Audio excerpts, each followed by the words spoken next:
بسم اللہ الرحمن الرحیم. میں ہوں طاہر جمیل خان. ناظرین، آج ہمارے ساتھ موجود ہیں چیئرمین پاکستان تحریک انصاف اور سابق وزیر اعظم عمران خان صاحب. ان سے آج ہم بات کریں گے موجودہ ملکی سیاسی صورتحال اور تحریک انصاف کی اس حوالے سے حکمت عملی پر. جی خان صاحب، کیا حال ہیں آپ کے؟ جی شکریہ. خان صاحب، حالیہ press conference D G I S P R نے جو کی ہے اس میں انہوں نے کہا ہے کہ ایک سیاسی جماعت نے بغاوت کی کوشش کی ہے.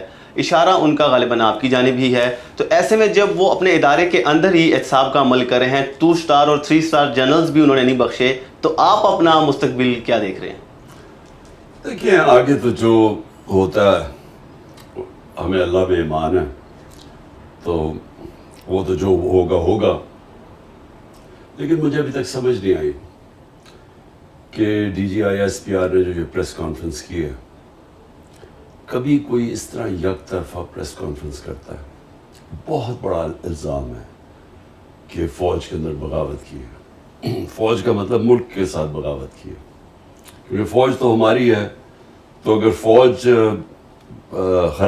تباہ ہوتی ہے بغاوت کی وجہ سے تو ملک تباہ ہوتا ہے. تو ہماری طرح کے لوگ جن کا جینا مرنا پاکستان میں، جنہوں نے کوئی لنڈن اور سارے دنیا کے باہر مغرب میں بڑے بڑے محلات نہیں بنائے اور جن کے بینک اکاؤنٹس باہر نہیں ہیں، جنہوں نے یہیں رہنا ہے، تو ہم تو سوچ نہیں سکتے کہ اپنے ملک کو ہم کمزور کریں فوج کو کمزور کرتے ہوئے. تو مجھے اس پریس کانفرنس کی سمجھ نہیں آئی کہ 9 مئی کو ایک ایونٹ بنا کے اور کوئی انڈیپینڈنٹ تحقیقات نہیں ہے. دیکھیں نا، ساری دنیا کے اندر، یورپ میں، امریکہ میں، انگلینڈ میں کوئی حادثہ ہوتا ہے، ہمیشہ اس کی انڈیپینڈنٹ انویسٹیگیشن ہوتی ہے. کوئی ابھی تک انڈیپینڈنٹ انویسٹیگیشن نہیں ہوئی. ایک یک طرفہ بیان آ رہا ہے کہ جناب تحریک انصاف نے سب کچھ کیا، ہم نے جلایا، ہم نے اٹیک کیا، ہم نے فلانا کیا، ہم نے یہ آگے لگائی. لیکن کوئی، ہمارا اور موقف ہے، ان کا اور موقف ہے. کوئی انڈیپینڈنٹ انالیسس کیا اس کے اوپر. اور ہمیں تو تعجب یہ ہے کہ ایک پارٹی 27 سال سے جس نے کبھی کوئی آرسن یعنی جلانے میں کوئی نہیں کیا، کوئی ہم نے کہیں فوجی عمارتیں چھوڑیں جو 2-3 ہوئی ہیں، ریڈیو پاکستان بھی جلایا گیا، ہماری کوئی تاریخ نہیں ہے اس طرح کرنے کی. جب مجھے گولیاں لگتی ہیں تب تو سب سے زیادہ قتل کرنے کی کوشش کی جاتی ہے، تب سب سے زیادہ رد عمل آنا چاہیے تھا، تب بھی کوئی ایسا نہیں ہوا. تو یہ جو یک طرفہ سرا ہوا ہے اور کوئی بات نہیں کر رہا کہ 25 لوگ اس دن شہید ہوئے. 16 کے ہمارے پاس پوری ڈیٹیلز ہیں. جو باقی 9 ہیں ان کے لوگ اتنے ڈرے ہوئے ہیں کہ ہمیں وہ بتا نہیں رہے، یعنی وہ چھپے ہوئے انڈر گراؤنڈ چلے گئے. 2 کی ٹانگیں چلی گئی، دونوں ٹانگیں کٹ گئی، اور ایک پیرالائز ہو گیا، یعنی ریڑھ کی ہڈی پہ گولی لگی، وہ بالکل پیرالائز ہے. 50 کو گولیاں لگی. ابھی تک کسی نے بات ہی نہیں ان کی. دیکھیں، کسی ملک کے اندر آپ کے لوگ جب اس طرح ان کو شہید کیا جاتا ہے، نہتے لوگوں کو، کوئی چانس ابھی تک کوئی نہیں بتا رہا کہ کہیں ہماری طرف سے گولی چلی ہے. اگر بغاوت ہوتی ہے، کوئی عام ہوتی ہے، آپ فوج کے خلاف بغاوت کر رہے ہیں، اس کا مطلب کہ آپ کے پاس کوئی ہتھیار ہوں گے، آپ نے کوئی اٹیک کیا ہوگا، کوئی پلاننگ ہوگی. کوئی ایسی پلاننگ ہے؟ تو کیا نہتے لوگوں نے فوج کے خلاف بغاوت کیسے کر ڈالی تھی؟ خان صاحب، آپ پرائم منسٹر ان ویٹنگ سمجھے جا رہے تھے، لیکن 9 مئی کے بعد پارٹی کا جس طرح شرازہ بکھ رہا ہے تو آپ اقتدار کی دوڑ سے باہر ہوتے نظر آ رہے ہیں. کیا اب آپ کے پاس پلان ہے کہ آپ دوبارہ سے وہ مومنٹم حاصل کریں؟ دیکھیں، ایک چیز بہت ضروری ہے سمجھنے کہ پولیٹیکل پارٹی جو ہوتی ہے نا، وہ صرف ایک وجہ سے ختم ہوتی ہے، اس کا ووٹ بینک ختم ہو جاتا ہے. اب یہ پیپلز پارٹی اور نون لیگ ہے، 2 بڑی جماعتیں تھیں پاکستان کی، آج اکٹھی ہیں. آج دونوں بڑی جماعتیں اکٹھی ہو گئی ہیں. اس کے اکٹھے ہونے کے باوجود 37 بائی الیکشن ہوئے جو پچھلے چند مہینوں میں، 30 جیت گئی ہے تحریک انصاف. تو اس کا کیا ہوا پھر؟ کیونکہ ان کا ووٹ بینک ختم ہوتا جا رہا ہے. اکٹھے ہو کے بھی ایک جماعت کو نہیں ہرا سکتے. پوری اسٹیبلشمنٹ کی بیکنگ، پولیس ان کے ساتھ، انتظامیہ ان کے ساتھ، الیکشن کمیشن ان کے ساتھ، پھر بھی 37 میں سے 30 الیکشن ہار گئے. اور اتنے خوف زدہ ہیں کہ جب سپریم کورٹ نے اناؤنس کیا ہمارا پنجاب کا الیکشن 14 مئی کو، ان سب نے مل کے الیکشن سے بھاگ گئے. سپریم کورٹ کا فیصلہ، آئین کی خلاف ورزی کی. کیوں؟ کیونکہ ڈرے ہوئے ہیں ہارنے سے. تو پوائنٹ یہ ہے کہ جماعت تو تب ہارتی ہے جب اس کا ووٹ بینک ختم ہو جاتا ہے، اور جب اس کا ووٹ بینک ختم ہو جاتا ہے تو اسٹیبلشمنٹ بھی اس کے ساتھ کھڑی ہو جائے، وہ نہیں جیت سکتی. تو تحریک انصاف کا تو اس وقت ووٹ بینک عروج پہ ہے. یہ جو بھی ہو رہا ہے، آپ جتنا ہمارے پہ ظلم کیا جا رہا ہے، یہ انتقامی کارروائی کی جا رہی ہے، 9 مئی کا بہانہ لگا کے ہمارے 10,000 لوگوں کو جیلوں میں ڈال دیا ہے، سینئر لیڈرشپ جیل میں ڈال دی ہے. نکلتے تب ہیں جب وہ کہیں گے جی ہم پارٹی چھوڑ رہے ہیں، تب وہ نکلتے ہیں. تو کیا اس سے کیا ہوگا؟ تحریک انصاف کمزور ہو رہی ہے، تحریک انصاف اور طاقتور ہو رہی ہے. کیوں؟ کیونکہ ووٹ بینک بڑھتا جا رہا ہے. خان صاحب، پارٹی کے سرکردہ جو رہنما ہیں اور آپ کے قریبی ساتھی، ان کے چھوڑ جانے کے بعد خود کو تنہا تو محسوس کرتے ہوں گے؟ دیکھیں، میری ایک مشن ہے. مشن کے اندر آپ نہ دیکھتے ہیں اپنی فیملی، نہ آپ دیکھتے ہیں اپنے دوست، نہ آپ دیکھتے ہیں کہ جی میرے سے 26 سال کوئی میرے ساتھ رہے. آپ صرف مشن دیکھتے ہیں. آپ اٹھا کے دیکھ لیں جنہوں نے مشن لڑی ہیں، قائد اعظم محمد علی جناح، کتنی ان کی دوستیاں رہ گئیں، ان کی فیملی ڈسٹربٹ ہو گئی. مہاتما گاندھی کا دیکھ لیں، وہ بھی بہت بڑا لیڈر تھا. اس کا دیکھ لیں کہ اس کی کیا پرائیویٹ لائف، دوستیاں کدھر گئی. نیلسن منڈیلا کی زندگی پڑھ لیں تو وہ کتنی ان کی فیملی ساری ختم ہو گئی، اس کے دوستوں سے کیا ہوا. تو میرے لیے تو ایک مشن ہے حقیقی آزادی کی. 27 سال پہلے میں نکلا تھا تھوڑے سے لوگوں کے ساتھ، بڑی دیر تھوڑے سے لوگ تھے، پھر بڑھتی گئی، اور پھر اللہ کا کرم ہے آج پاکستان کی شاید تاریخ کی سب سے بڑی پارٹی بن چکی ہے. تو اس کے اندر دوستیاں کا آنا جانا سے کوئی فرق نہیں پڑتا. کنسنٹریشن ہے کہ ہم نے اپنے ملک کو، اگر ہم نے اس کو اٹھانا ہے، اگر ہم نے اس کو ایک عظیم قوم بنانا ہے جو کہ بن سکتی تھی. بڑا خواب تھا پاکستان، وہ تب ہوگا جب حقیقی جمہوریت آئے گی. حقیقی جمہوریت تب آتی ہے. حقیقی جمہوریت کا مطلب حقیقی آزادی. آزادی ہوتی ہے تو خوشحالی ہوتی ہے. حقیقی جمہوریت تب تک نہیں آ سکتی جب تک رول آف لا یعنی انصاف نہیں ہوتا. کیونکہ رول آف لا ہوتا ہے تو جمہوریت ہوتی ہے، تو آزادی ہوتی ہے، تو خوشحالی ہوتی ہے. تو یہ جو لوگ چھوڑ کے مغرب جا رہے ہیں، یورپ جاتے ہیں، ساؤتھ امریکہ سے امریکہ گھسنے کی کوشش کرتے ہیں، یہ کیوں کرتے ہیں؟ کیونکہ ان ملکوں کے اندر آزاد لوگ ہیں، ان کی آئین ہے، ان کی جمہوریت ہے، ان کے رول آف لا ہے، لیول پلینگ فیلڈ ہے، محنت کا پھل ملتا ہے. لوگ ایک دفعہ اپنے ٹیکس دیں، قانون کے اوپر چلیں، آزاد ہو جاتے ہیں.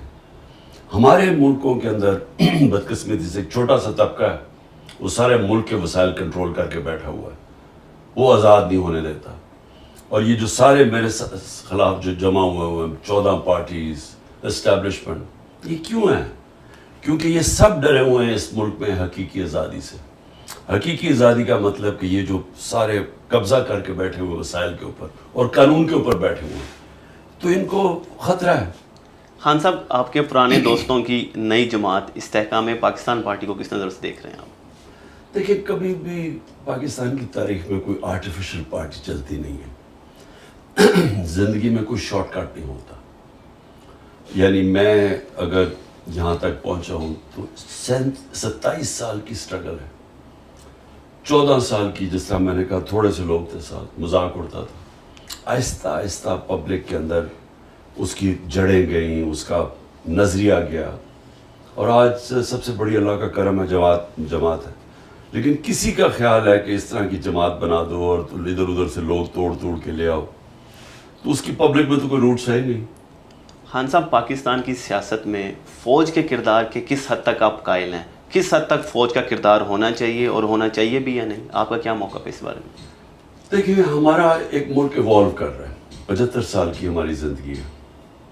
ہمارا ملک کیسے شروع ہوا تھا؟ ایک سیکیورٹی سٹیٹ. کیوں؟ ہمیں خوف تھا. ایک دم آتے ساتھ ہی 47 میں آزادی ہوئی، 48 میں جنگ ہو گئی کشمیر کے اوپر. اس کی وجہ سے ایک خوف آ گیا کہ ہم 7 گنا بڑا ملک ہے ہمارا ہمسایہ، اور وہ ہمیں مانتا ہی نہیں ہے.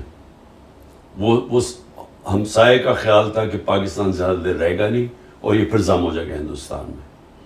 اس خوف کی وجہ سے ہماری سیکیورٹی اسٹیٹ اور قوم اپنی فوج کے ساتھ کھڑی ہو گئی, اور قوم یہ سمجھتی تھی کہ فوج کی ہمیں بہت ضرورت ہے. تو وہ ہوتا ہوتا ہوا ایسے کہ فوج نے 3 دفعہ ڈائریکٹ مارشل لاز لگائے حکومت کی, اور جب نہیں بھی مارشل لا تھے تو فوج اندر ایک سسٹم کے انٹرنچ ہو گئی. میرا پوائنٹ یہ ہے کہ آگے جب ہم پڑھ رہے ہیں, کوئی بھی جو پرماننٹ چیز ہوتی ہے نا, وہ ہوتی ہے چینج. آپ اگر وقت کے ساتھ نہیں بدلتے, ٹائم کسی کی انتظار نہیں کرتا, آپ کو پیچھے چھوڑ دیتا ہے. آج اگر ہم اپنا ہندوستان سے موازنہ کریں, اور جو ابھی ہندوستان کے اور امریکہ کا جو معاہدے ہوئے ہیں, اور جس تیزی سے اب ہندوستان آگے بڑھ رہا ہے, اور جس تیزی سے ہم نیچے جا رہے ہیں, تو ہمیں آج ہی سوچنا چاہیے کہ اگر ہم نے اپنے آپ کو بدلا نہ, تو ہمارا مستقبل اب خطرے میں ہے. کیونکہ جو ہندوستان کی یہ جو بی جے پی یا آر ایس ایس کی جو نظریہ آئیڈیالوجی ہے, یہ پاکستان کو تسلیم نہیں کرتی, اور یہ پوری کوشش کرے گی کہ اگر انہوں نے یہ دیکھا جس طرح ہم کمزور ہوتے جا رہے ہیں, تو وہ گرتی ہوئی دیوار کو ایک دھکا اور دو, وہ ضرور کریں گے, وہ ہمیں اور کمزور کریں گے. کیونکہ وہ نریندر مودی کا بڑا ایک تکبر بھرا ہوا بیان آیا ہے کہ پاکستان تو اپنے بوجھ کے اندر ہی گر رہا ہے, ہمیں تو اس کی پرواہ نہیں کرنی چاہیے. لیکن وہ پرواہ کر رہے ہیں, وہ کریں گے پاکستان کو اور کمزور. تو ہمیں تو اپنے آپ کو اگر ہم نے نہ بدلا, ہم نے اپنے آپ کو ایک حقیقی طور پہ جمہوریت اور رول آف لا نہ لے کے آئے پاکستان میں, تو مجھے افسوس سے کہنا پڑتا ہے کہ جو اب حالات ہیں, اگر اسی طرح ہم چلتے رہے, اس کا تو کوئی مستقبل نہیں ہے. خان صاحب, پاکستان میں میڈیا کی آزادی کو آپ کس نظر سے دیکھ رہے ہیں, اور کس حد تک میڈیا کی آزادی کے آپ قائل ہیں؟ دیکھیں, جمہوریت کیا ہے؟ جمہوریت ہے آزادی. جمہوریت کیوں ہم چاہتے ہیں؟ کیونکہ ہمیں آزاد کر دیتی ہے. کیوں جو ملک جمہوریت جن میں آ جاتی ہے وہ کیوں تیزی سے ترقی کر جاتے ہیں؟ کیونکہ وہ لوگ آزاد ہو جاتے ہیں. ایسٹ اور ویسٹ یورپ دوسری جنگ عظیم کے بعد آدھا غلامی میں چلا گیا, ایک ٹوٹیلیٹیرین سٹیٹس بن گئی, آزادی ختم ہو گئی, اور جو آدھا یورپ تھا, ویسٹرن یورپ, آزاد ہو گیا. 50 سال کے بعد جو آزاد یورپ تھا وہ خوشحال ہو گیا, اوپر چلا گیا, جو غلام تھا وہ نیچے رہ گیا. ایسٹ جرمنی, ویسٹ جرمنی, جو آزاد تھا, جو جمہوریت تھی, ویسٹ جرمنی وہ اوپر چلا گیا, ایسٹ جرمنی پیچھے رہ گیا. ساؤتھ کوریا, نارتھ کوریا میں ڈکٹیٹرشپ آ گئی, ساؤتھ کوریا جمہوریت آ گئی, وہ اوپر چلا گیا اور وہ پیچھے رہ گیا. تو ہمیں یہ پتہ ہے کہ جمہوریت اور آزادی ساتھ ساتھ جاتے ہیں, اور اس کے لیے آزاد میڈیا بہت ضروری ہے. جب آپ میڈیا آزاد ہوتا ہے, وہ تنقید کرتا ہے. ایک سسٹم, جب ایک سسٹم میں آپ تنقید کرتے ہیں, وہ اس میں اصلاحات کی چانس ہوتی ہے. جب آپ تنقید ختم کر دیتے ہیں, سسٹم ختم ہو جاتا ہے. اور وہی میں نے آپ کو جو مثال دے رہا ہوں کہ یہ سب معاشروں میں جب ڈکٹیٹرشپ میں تنقید ختم ہو جاتی ہے, سسٹم پیچھے رہ جاتے ہیں. تو آزاد میڈیا تو بہت ضروری ہے. یہ ہے کہ اس کو ذمہ دار ہونا چاہیے, اس کے اوپر کربز ہونی چاہیے. جس طرح مغرب میں لائبل کیسز ہوتے ہیں, آپ کسی کی توہین نہیں کر سکتے, لیکن تنقید کرنا ایک معاشرے کے لیے تو خون ہے, اس کا خون بڑھتا ہے. خان صاحب, لیکن اس حوالے سے ہی کہا جاتا ہے کہ آپ کے دور میں بھی کوئی مثالی دور نہیں تھا میڈیا کے حوالے سے. نہ صرف انڈیویجولی صحافی اس سے متاثر ہوئے ہیں, بلکہ کئی ادارے بند ہوئے, کئی سینکڑوں صحافی بے روزگار بھی ہوئے ہیں. اس حوالے سے آپ کیا کہیں گے؟ یہ بالکل پروپیگنڈا ہے. میں چیلنج کرتا ہوں, ایک انگریزی میں لفظ ہوتا ہے, وہ کہتے ہیں کہ فالس ایکویولنس. غلط طریقے سے ایکویٹ کر دیتے ہیں دو بالکل مختلف چیزوں. آج میڈیا بالکل کنٹرولڈ ہے. آپ آج عمران خان کا ٹی وی پہ نام نہیں لے سکتے, جو ملک کی سب سے بڑی پارٹی ہے اور جس کی ریٹنگ 70 to 80% ہے ایک جمہوریت کے اندر. کیسے ہو سکتا ہے کہ میڈیا پہ آپ اس کو دکھانے نہیں دے رہے؟ اس کا مطلب میڈیا تو ختم ہو گیا. آج تو ٹوٹل سینسرشپ ہے. حکم ملا ان کو کہ نہ عمران خان نہ تحریک انصاف کا موقف نہیں ٹی وی پہ آ سکتا. ہمارے زمانے میں 2-3 انسیڈنٹ ہوئے ہیں. اس کے پیچھے اس وقت کیونکہ ہم جنگ سے نکل رہے تھے, وار آن ٹیرر سے, تو وہ سیکیورٹی یہی فوج نے 2-3 لوگوں کے اوپر ایکشن لیا تھا. میری گورنمنٹ نے کسی کے اوپر ایکشن لیا, اور ایک جگہ مطیع جان کو اٹھایا گیا تھا، ہمیں پتہ چلا، اگلے دن ہم نے اس کو چھڑوایا. یعنی ہمیں اب 4-5 ہمارے بڑے صحافی ملک سے باہر چلے گئے ہیں. ایک کو ملک سے باہر گیا، اس کو قتل کروایا، ارشد شریف کو. اس وقت عمران ریاض 1.5 مہینہ ہو گیا، اس کا پتہ ہی نہیں کدھر ہے، اور عدالت کہہ رہی ہے اسے پیش کرو، اس کا پتہ نہیں ہے. 4-5 سینئر صحافیوں کو مارے پڑوائی ہیں. آپ تو کچھ کمپیئر ہی نہیں کر سکتے ہمارے دور اور اس دور کو. یہ تو مارشل لاء میں اتنے برے حالات نہیں تھے جو آج ہے. خان صاحب، دنیا ایک بار پھر 2 واضح بلاک میں تقسیم ہو چکی ہے. ایک طرف جہاں امریکہ اور اس کے اتحادی یورپی اور دیگر اقوام ہیں، تو دوسری جانب روس، چین اور ایران سمیت کچھ دیگر ممالک ہیں. آپ پاکستان کا مستقبل کس بلاک کے ساتھ دیکھ رہے ہیں؟ دیکھیں، پاکستان کو کسی بلاک میں نہیں شامل ہونا چاہیے.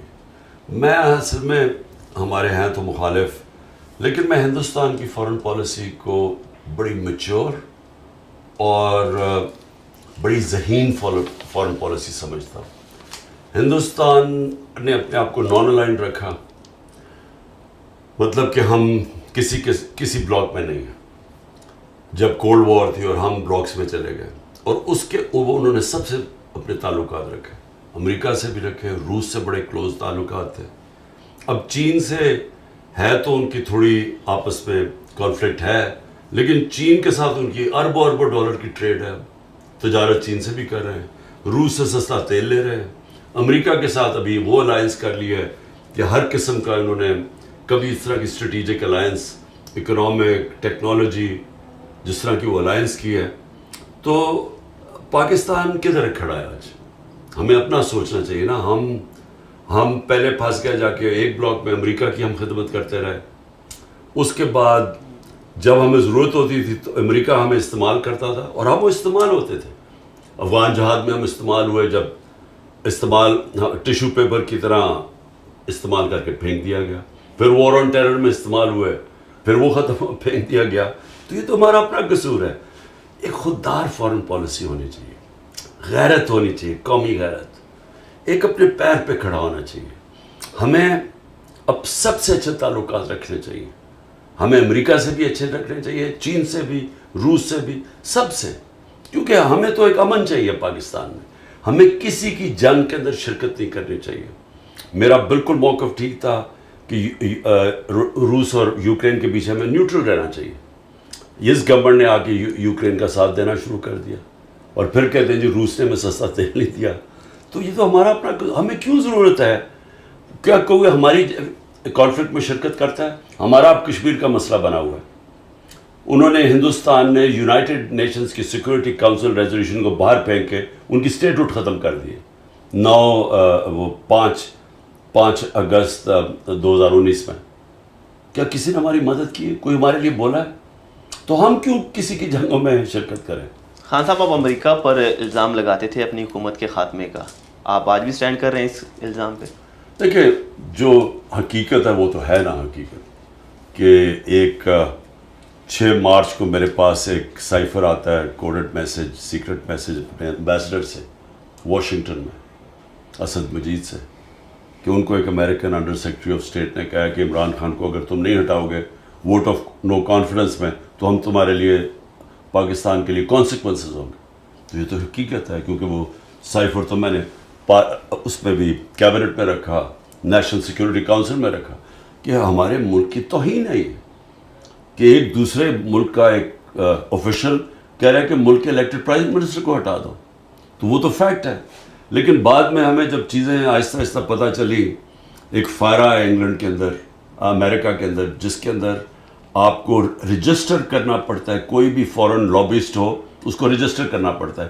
کسی ملک سے اگر کوئی لابی کر رہا ہو تو اس میں پتہ چلا کہ حسین حقانی کو ہم نے $30,000 دیے تھے، اور جنرل باجوہ نے اس کو پیسے دلوائے تھے اپنے لیے لابی کرنے کے لیے میرے خلاف، کہ عمران خان اینٹی امریکن. تو یہ یعنی سازش تو ادھر سے شروع ہوئی، تو ادھر اس کے بعد ادھر سے سائفر آیا.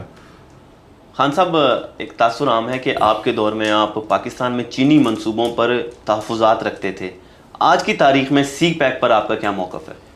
دیکھیں، پہلے تو یہ بالکل ہی غلط ہے. ہمیں بلکہ الٹا کہا جا رہا تھا.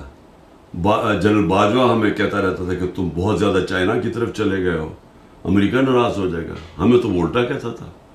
تو ہمارا تو یہ ہے کہ چائنا ہمارا 70 سال پرانا دوست ہے، اور چائنا ہمارے ساتھ ہر اچھے برے وقت میں کھڑا رہا، اور ہمیں ہمیشہ چائنا سے تعلقات ہمارے اس لیے اچھے ہونے چاہیے کہ فیوچر میں چائنا ایک وہ پاور نکل رہی ہے، اکنامک پاور، میرے نہیں خیال میں اس کا کوئی مقابلہ کرے گا. تو ہمیں تو ان سے ہر قسم کی ہیلپ کی ضرورت ہے چائنا سے. سو ہمیں ہم نے تو پوری کوشش کی کہ ہمارے تعلقات بہتر ہوں. بدقسمت ہے 2 سال کووڈ-19 آ گیا، کووڈ-19 کی وجہ سے 2 سال چائنا بند ہو گیا. تو اس سے ہماری جس رفتار پہ ہماری پروگریس ہونا تھا، اور سی پیک پہ بھی، لیکن وہ بھی میں سمجھتا ہوں کہ ہم نے اس کے باوجود ہم نے بڑی تیزی سے آگے بڑھ رہے. لیکن سر واقفان حال تو کہتے ہیں کہ چائنا کا جو ٹلٹ ہے وہ شریف برادران کی جانب زیادہ ہے بجائے آپ کے. کوئی تو وجہ ہوگی اس کی؟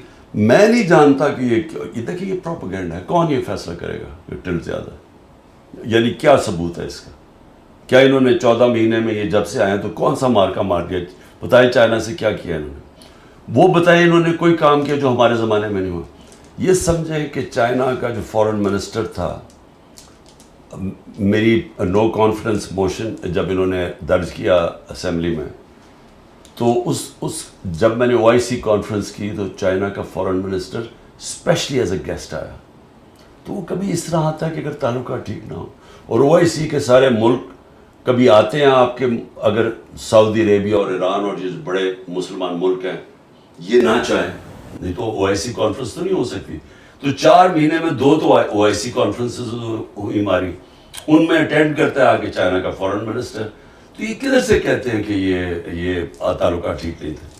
خان صاحب، آپ کے دور میں آپ کا ایک منصوبہ تھا کہ تحریک طالبان پاکستان کے ساتھ مذاکرات کیے جائیں، حتیٰ کہ فاٹا کے اندر بھی انہیں آباد کرنے کی بات ہو رہی تھی. آج کے بھی آپ کا موقف وہی ہے باوجود اس کے کہ وہ ہماری اسٹیٹ کو ہی تسلیم نہیں کرتے؟ دیکھیں، گورنمنٹ چینج ہو جاتی ہے افغانستان میں، طالبان کی حکومت آ جاتی ہے. طالبان کی حکومت کہتی ہے کہ جو TTP افغانستان میں بیٹھ کے پاکستان میں واردات کر رہی تھی، وہ ان کو کہتے ہیں کہ جی اب آپ پاکستان واپس جائیں. اب جب وہ پاکستان ان کو واپس بھیجتے ہیں تو ہمارے پاس 2 چوائسز ہیں نا.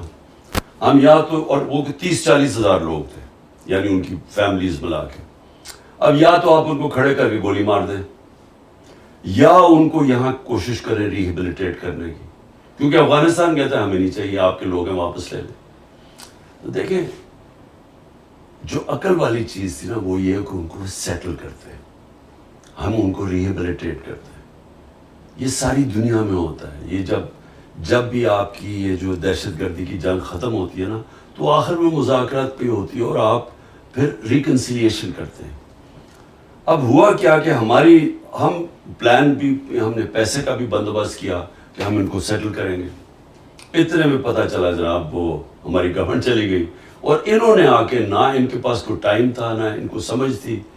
اس کے بعد جو ہماری ملٹری اسٹیبلشمنٹ تھی وہ لگ گئی تحریک انصاف کو ختم کرنے کے لیے، اور وہ TTP کو بھول گئی. تو سر TTP کی طرف سے بھی سنجیدگی کا مظاہرہ ہونا چاہیے نا. 2 وے چیز ہوتی ہے. وہاں سے تو حملے جاری تھے اور پاکستان کے مختلف حصوں میں حملے ہوئے، ایون پشاور میں بھی اس کے بعد حملہ ہوا، 100 سے زیادہ وہاں پہ شہادتیں ہوئیں. دیکھیں وہ بات کریں کہ جو میرا دور تھا، اب اگست کے اندر وہ ختم ہوتا ہے. اگست میں، یعنی اگست میں ان کی گورنمنٹ آتی ہے طالبان کی، اور اس کے بعد یہ آنا شروع ہو جاتے ہیں نومبر دسمبر میں پاکستان. ہم اپریل تک تھے. مجھے بتائیں ہمارے دور میں کیا ہوا ہے؟ ہمارے دور میں کیوں نہیں کوئی حملہ ہوا؟ کیونکہ ہماری بات چیت چل رہی تھی اور ہمارا پلان یہ تھا ان کو ریہیبلیٹیٹ کرنے کا. جب ہم چلے گئے اس کے بعد جون کے اندر میں نے پہلی دفعہ بتایا کہ ان کو سیٹل کرو، کیونکہ پہلی دفعہ پرابلم آیا ہمارا کانڈ کے اندر. ان کو کسی کو پتہ ہی نہ کوئی انٹرسٹ ہے، نہ کسی نے کوئی توجہ دی. تو دیکھیں، اگر انہوں نے واپس ری سیٹل ہونا تھا تو وہ آسان تو نہیں تھا، لیکن آپ کے پاس دوسری چیز ہے، پھر جنگ شروع کر دیں.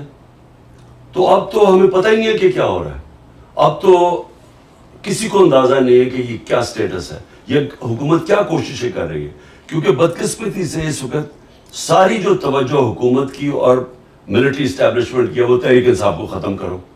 ہمارے اوپر پوری سرویلنس لگی ہوئی ہے، ہر جگہ لوگوں کو پکڑ پکڑ کے جیلوں میں ڈال رہے ہیں، 10,000 لوگ ہمارے جیلوں میں ڈال دیے.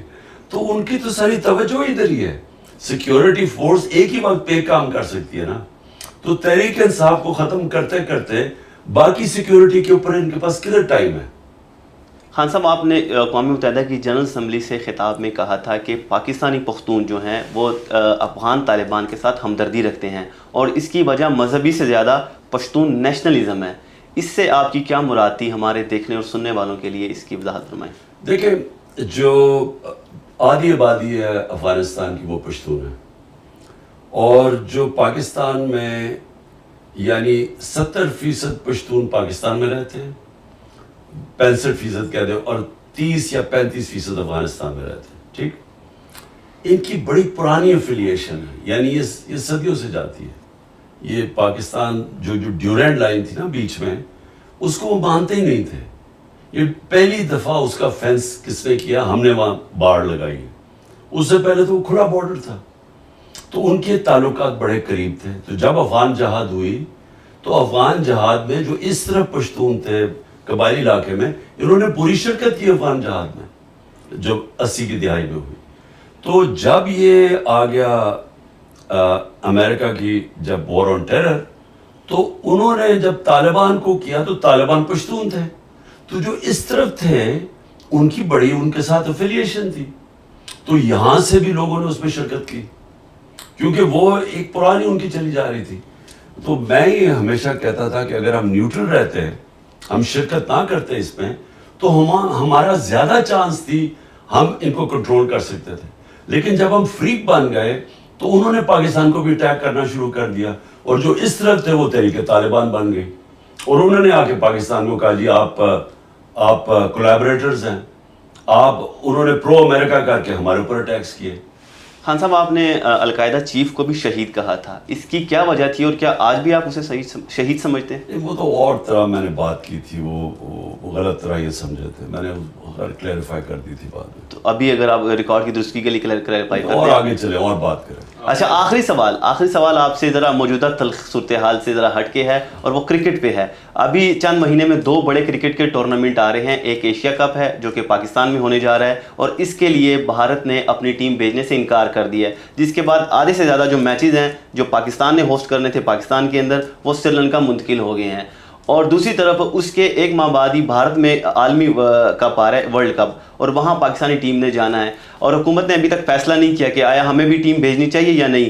آپ اگر ہوتے، آپ وزیر اعظم ہوتے، آپ کا چیئرمین پی سی بی ہوتا، تو اس میں آپ کی کیا پالیسی ہوتی؟ میں پاکستان میں ٹورنامنٹ کرتا. بھارت نہیں آتی تو نہ آتی، کیونکہ اور اگر وہ یہاں نہ آتی تو ہمیں وہاں بھی نہیں جانا چاہیے تھا.